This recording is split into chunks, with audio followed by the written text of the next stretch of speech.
নমস্কার। আজ আরেকটা নতুন রেসিপি নিয়ে এসেছি, চিজ ব্রোকলি বলস। এই চিজ ব্রোকলি বলস বানার জন্য এই যে ব্রোকলি নিয়েছি, এই যে চিজ ব্রোকলিকে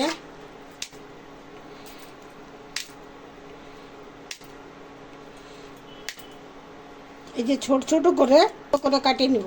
এই যে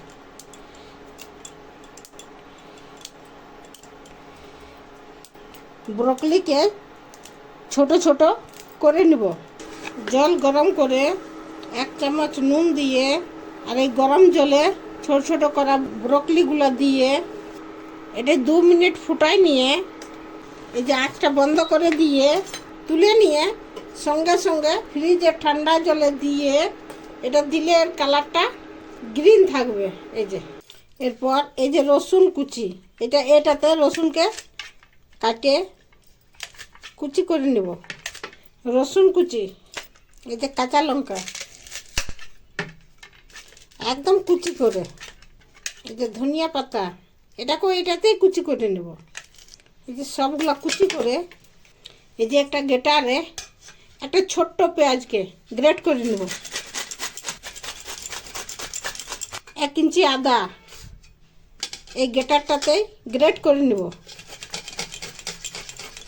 আদাকেও গ্রেট করে নিয়েছি। এরপর একটা বাটিয়ে ব্রোকলিটাকে ছেঁকে নিয়ে এই যে এইভাবে জলটা ঝরাই নিয়ে আর একটা বাটিয়ে নিয়ে নেব।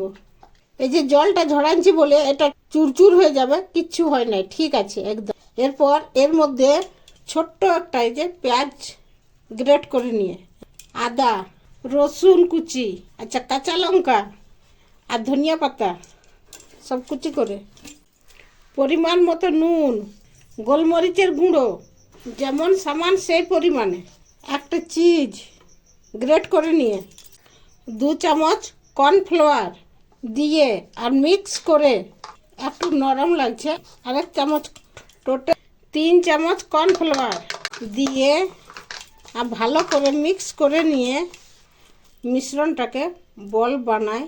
এই যে একটা চিজ দিয়ে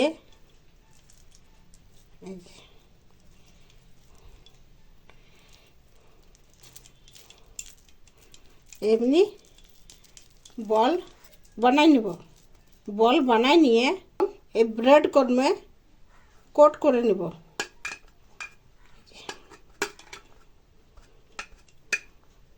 কোট করে নিয়ে একটা প্লেটে নিয়ে নেব।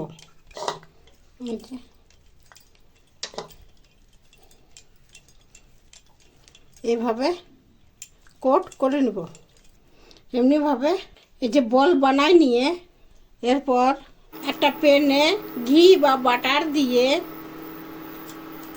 মিডিয়াম আছে গোল্ডেন ব্রাউন পাল্টি করে চারদিক থেকে গোল্ডেন ব্রাউন করে ভাজে নিব। উপর থেকে আর একটু ঘি দিয়ে দিচ্ছি। ফ্রাই হয়ে গেছে, ভেতর থেকে চিজটা গলে বার হচ্ছে, এই যে সাইডে সাইডে এই যে ফাটে যাচ্ছে। এরপরে তুলে নিব। গোল্ডেন ব্রাউন করে এই যে ফ্রাই হয়ে গেছে, তুলে নিব। সবগুলো তুলে নিয়ে এরপর এই যে চিজ গলে গলে বেরাচ্ছে, এটাই আমি দেখাচ্ছি। এই যে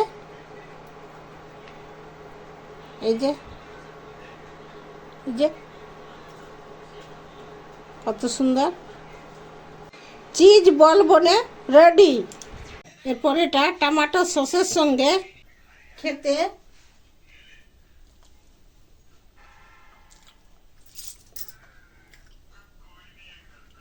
দারুণ হয়েছে।